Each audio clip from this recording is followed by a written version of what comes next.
So the topic of discussion is image sampling and quantization. So sampling and quantization are the two important processes used to convert continuous image into a digital image. Now this diagram tells you how a continuous analog image is converted into a digital image with the help of analog to digital converter, which has both sampler as well as quantizer. Image sampling refers to discretization of spatial coordinates, and quantization refers to discretization of gray level values. Sampling and quantization both deals with integer values. After an image is sampled with respect to x and y coordinates, the number of samples used along the x and y directions are denoted as capital M and capital M respectively. This n and m are usually the integer with powers of 2. So hence the representations are m is equal to 2 to the power of n and n is equal to 2 to the power of k. When we discretize the gray levels, we use the integer values, and the number of values that can be used is denoted by capital G. The number of integer gray level values that can be used to represent an image usually are an integer with powers of 2. So G is equal to 2 to the power of n.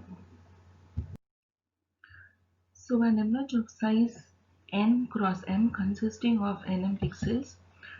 In this, the number of bits required to store a digital image is given by the formula B is equal to m cross n cross small m, where m is equal to 2 to the power of n is equal to 2 to the power of k, and small m is the number of bits that are used to represent the gray level.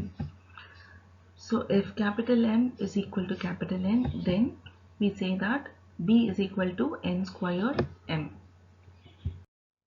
Moving on to the resolution of an image, the number of pixels that can be accommodated in a unit area is called as the resolution of the image, and it always depends strongly in the number of values of capital N and the number of bits small m used to represent the gray levels.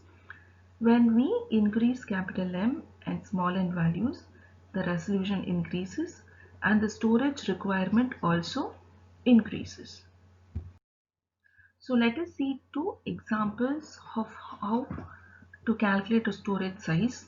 So the first question is 32 cross 32 having 64 gray level will be requiring the following storage size. So the first is capital N is 32.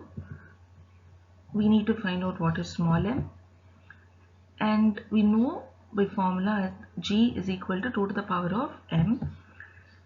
So you have 64 gray level, which means that G is 64.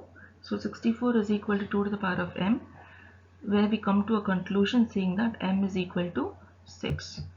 So with this we calculate the formula B is equal to n squared m, which is 32 into 32 into 6. So hence B is equal to 6144 bits, or you can also say it as 768 bytes, and this is how we calculate or find out how much of storage device is required for the given value. So the next example is 512 cross 512 having 256 gray level will be requiring the following storage size. Capital N is equal to 512, and you're going to find out what is m. So G is equal to 2 to the power of m. So 256 is the gray level which is given in this particular example, which is equal to 2 cross m. M is equal to 8. So B is equal to n squared m. If you substitute in the formula 512 into 512 into 8, hence B is equal to 2097152 bits, or you can also say that it is 262144 bytes. So with the above, we come to a conclusion that the quality of an image is very much dependable on the parameter values n and small m of an image.